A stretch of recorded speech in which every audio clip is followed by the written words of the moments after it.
Thank you, everybody. We have a lot of great service members here with us, too, in this beautiful building. Isn't it beautiful? We're adding on to the building a little bit. We're improving the building. See that nice drape? When that comes down, right now you see a very, very deep hole. But in about a year and a half from now, you're going to see a very, very beautiful building. And there's your entrance to it right there. In fact, it looks so nice, I think I'll save money on the doors, because it can't get more beautiful than that. I picked those drapes in my first term. I always like gold, but I think we can save a lot of money. I just saved curtains. But, and it'll be spectacular. It'll be the most beautiful ballroom. I believe it because I built many a ballroom. I believe it's going to be the most beautiful ballroom anywhere in the world. And when you hear all that hammering out there, you know why the First Lady is not thrilled exactly. She said, will the pile drivers ever stop? You know, they go from 6 in the morning till 11:30 in the evening. Can you imagine? Here? You know what? To me, that's a beautiful sound. She doesn't like it. I love it. You know what? To me, other than here, because we're donating it, not a penny to the taxpayer. It'll be under budget, ahead of schedule. It'll be $400 million or less. Most people say $400 million or more. No, it'll be less. But when I hear that sound, that beautiful sound behind me, it means money, so I like it. But my wife isn't thrilled. She said, this is getting crazy. I said, don't worry about it. We'll be all finished up in a few months. But now for the reason that we're gathered this morning to recognize the unsurpassed courage of 3 really incredible American heroes, 1 living and 2 no longer with us. So together, we recognize the exceptional valor of Master Sergeant Rodrik Edmonds. And maybe I could ask your families to stand because they're beautiful families. I got to meet them, and please.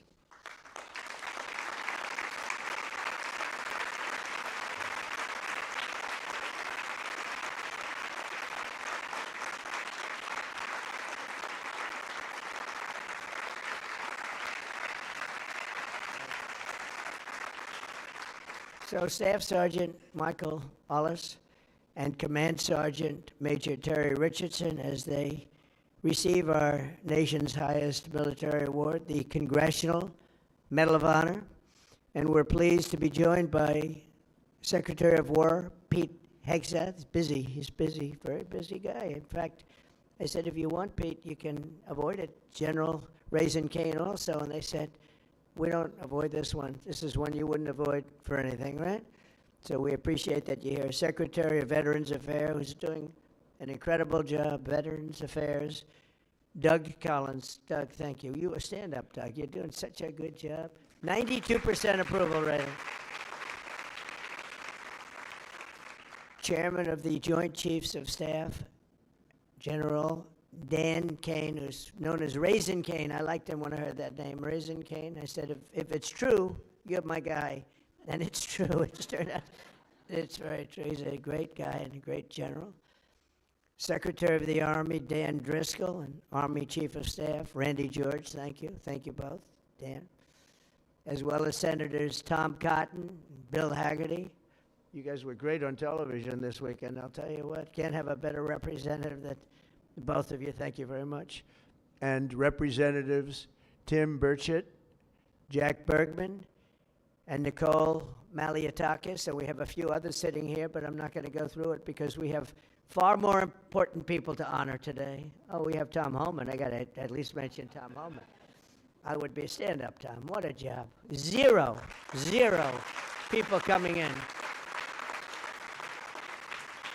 We had millions and millions of people pouring into our country now I'm not even sure I can believe this number is 0, but it is given out by Democrats, from the left, and they're rated for the last 9 months. We had 0 people come illegally through our border. Right, Tom? So I want to thank you very much. And I also want to salute 6 former Medal of Honor recipients: William Swenson, Jim McLuhan, Walter Marm, Thomas Payne, Sammy Davis. That's an interesting guy. Where is Sammy Davis? We have a big story here, Sammy. You've heard that all your life, I'll bet, huh? And Edward Byers. Stand up, please.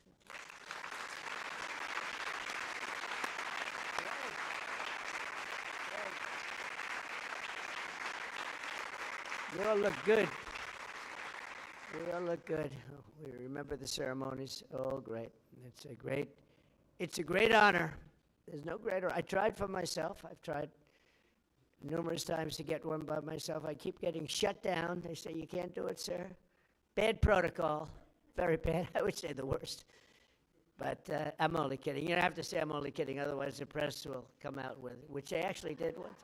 Donald Trump wants a Congressional Medal of Honor, but it's been shut down. But now you are brave, amazing people.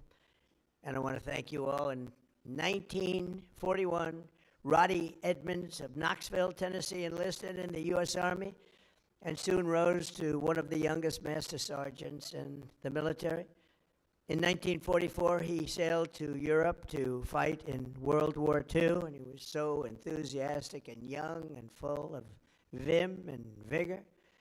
Roddy soon found himself on the front lines of the Battle of the Bulge. That was a big one, massively outnumbered by enemy forces. His 1,200 soldier unit fought valiantly until they were completely overrun. The force was massive on the other side, many times the number.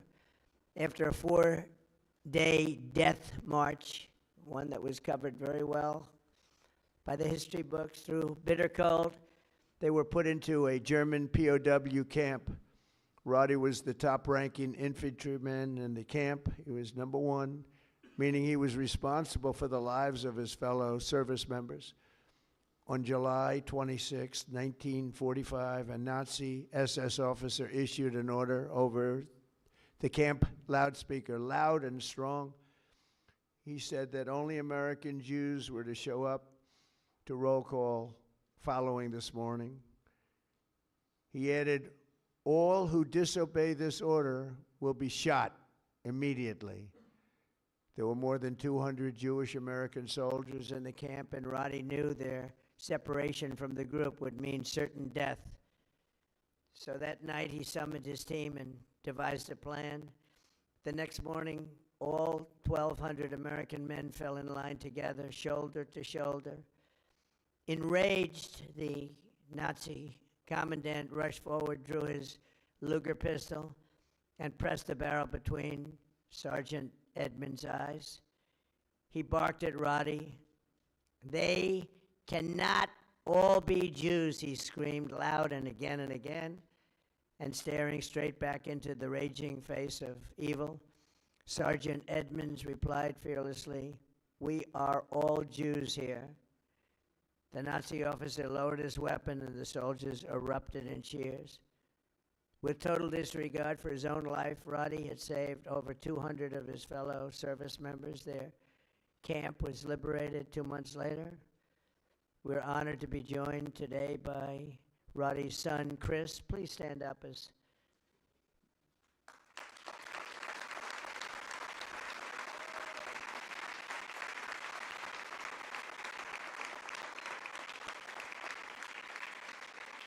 Thank you, Chris. Today your father gets the honor he so courageously earned, and really amazing, right? It's an amazing story. Congratulations to the family of Master Sergeant Roddy Edmonds. The next two we recognize today served in the 1st Battalion, 28th Infantry Regiment of the 1st Infantry Division, better known as Big Red 1. Do you know about that, Pete, right? Command Sergeant Major Terry Richardson, we are honored to have you with us. On September 12, 1968, 102 brave men of Terry's Alpha Company were asked with securing Hill 222 deep behind the enemy's line in Vietnam. They didn't know it at the time, had no idea, but the area was totally infested with nearly 300 enemy bunkers and many, many enemy soldiers, far outnumbering them by at least 4, 5, even 6 to 1. As Terry led Lima platoon up Hill 222, the enemy launched an ambitious and violent attack, unleashing a withering fire of machine guns and rocket-propelled grenades. Just didn't stop. just kept coming. Pinned down in hell on earth, Terry summoned unimaginable courage. 3 times he exposed himself to enemy fire to rescue severely wounded comrades, and 3 times he dragged them back to the group. Terry soon realized that the 82 remaining men had one chance of survival, and that was air support. Acting without regard of his own life, he grabbed a radio and charged up Hill 222 alone. He needed to be there. It was the only place you'd get reception. He withstood a storm of enemy bullets, eventually reaching the top, where he spent the next 8 hours calling in tactical strikes, completely exposed. An hour in, an enemy sniper shot rang out and the bullet tore through his right leg violently. He was in bad shape, but Terry disregarded that and pushed through. And after 7 more hours of calling in American fire from above, the enemy retreated. Later that day, his team found him with both eardrums totally ruptured and a mangled right leg and foot, but still barely living, but living nevertheless. Due to Terry's actions above and beyond the call of duty, 82 men, Alpha Company, survived this battle, including 2 in this room, Norm Meyer and Dave Himmer. Where are you? Can you want to stand up, Norm and Dave? Where's Norm and Dave? That's pretty cool.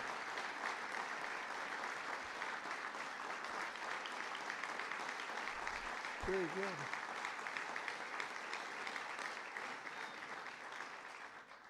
And that story is 100% correct, isn't it? Huh? See, pretty. It's how much have you paid him over the years? Have you said take everything we have? We wouldn't be here, right? That's great. That's a great story, Terry. Today you enter the ranks of the bravest warriors ever to stride the face of the earth. Please stand up, please. Thank you.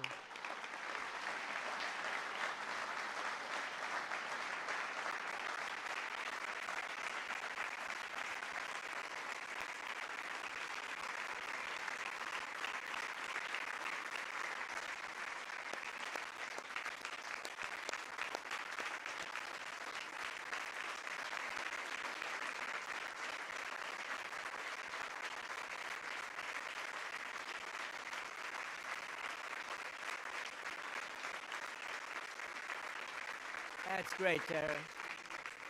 That's a great, brave man. I met him back there. He said, he's central casting. Look at him. He looks great. He looks great. You feel like fighting? I think we could take him today. What do you think, Pete? We'll make a little deal with him, as you are a brave man. Finally, we honor one more American soldier, a fallen warrior of world, of wars, and really terror. Staff Sergeant Michael Ollis, born in 1988 on Staten Island. Michael grew up seeing the World Trade Center across the bay. I know Staten Island so well. The people in Staten Island are amazing. After 9/11, Michael enlisted in the Army, and by 24 years old, he was locked in. He loved it. He wanted it so badly. He was a squad leader serving in Afghanistan with the 2nd Battalion, 22nd Infantry Regiment, 1st Brigade Combat Team of the legendary 10th Mountain Division. On August 28, 2013, terrorists detonated a 400-pound car bomb on the east wall of the forward operating base, Ganzi, ripping open a 60-foot wide breach into a compound that housed NATO coalition forces, a lot of them. 10 Taliban fighters wearing suicide vests swarmed through. From across the compound, Michael saw the pillar of white smoke rising and ran to join the fight, rushing without his gear, wearing almost no gear, no Kevlar helmet, no body armor, just one magazine in his rifle.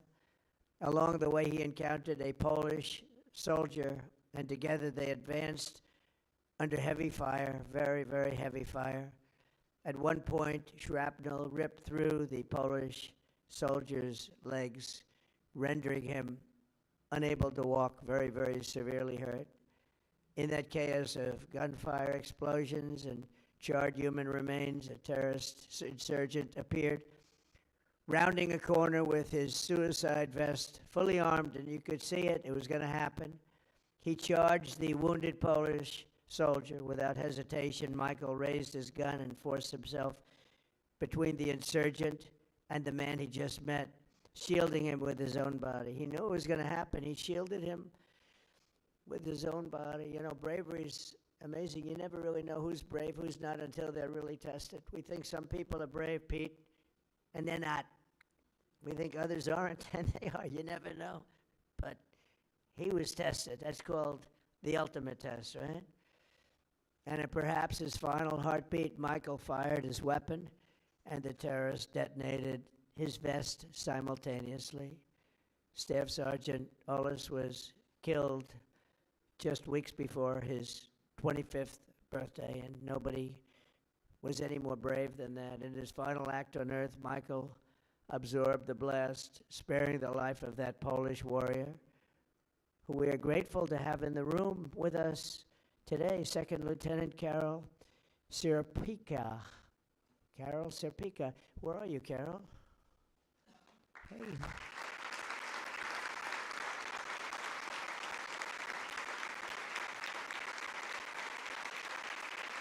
Would you like to come up? Please. Please. I'd love to have you come up. Thank you, Karol.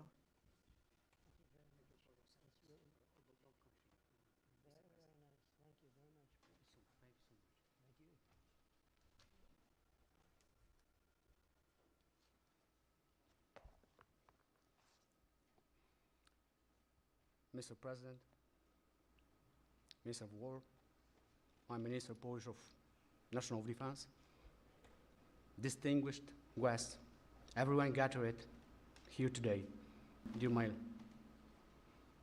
Basia, Michael, and Jacob, especially dear Linda and Robert, and the entire Ollis family. What do you have that you did not receive? This is how I would like to begin these few words, to speak to you all here. In this special place and on occasion of this incredibly important ceremony, one that is significant for many, but truly especially exceptional for me. It's a particular privilege and a great honor. Above all, however, it is my commitment. It is a part of my new mission, which began 13 years ago. A soldier is not something you are from time to time. It is who you are forever. It is just like you are not a mother, a father, a sister, and brother, or as only for a moment. These are not roles given to us for a while. They are a great gift, but also a great lifelong commitment. Yes, today my commitment and my greatest gift is to cultivate the memory of true, heroic act of courage that I witnessed performed by your beloved son, Michael.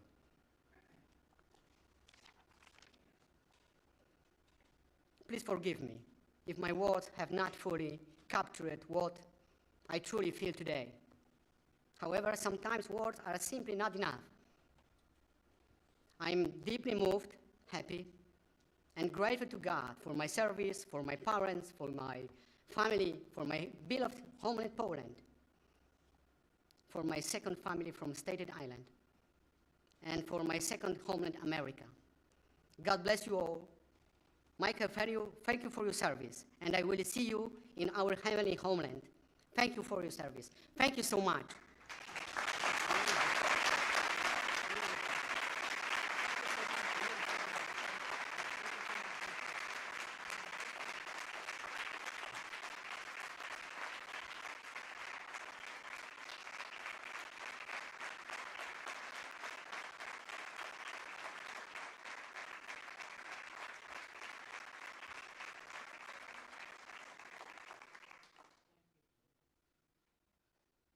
And Karol is joined by his wife and their two wonderful sons, Jacob and Michael. Michael is named after the American hero who saved his father's life. So stand up, Michael. Let me say. Wow.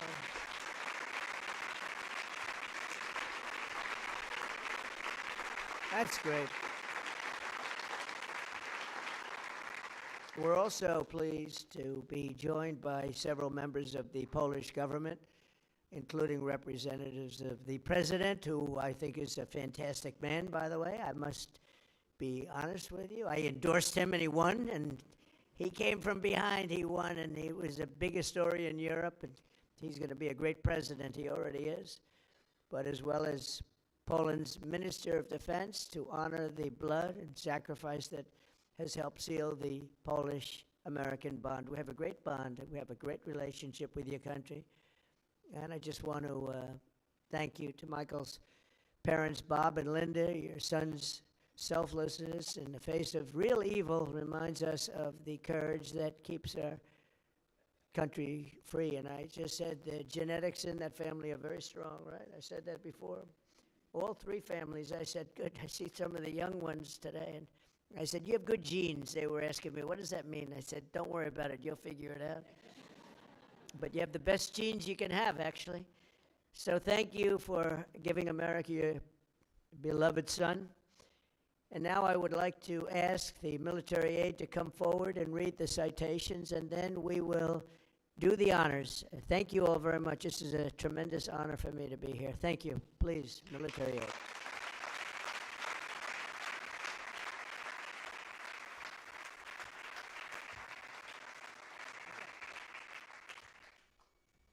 Edmonds, accepting on behalf of his father, Master Sergeant Rodrik W. Edmonds.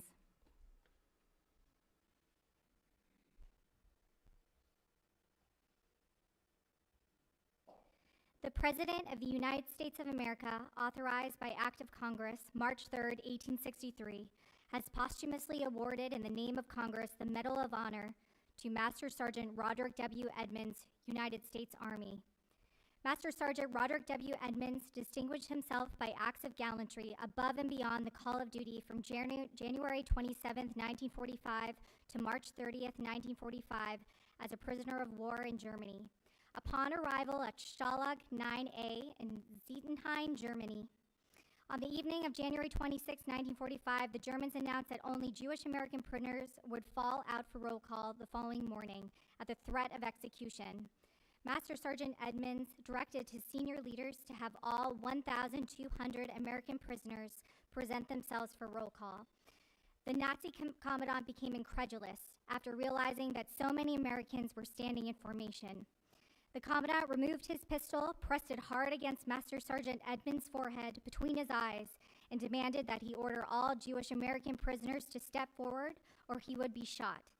Master Sergeant Edmonds fearlessly held his ground, refusing to concede. The commandant lowered his weapon without further attempts to segregate the Jewish American prisoners.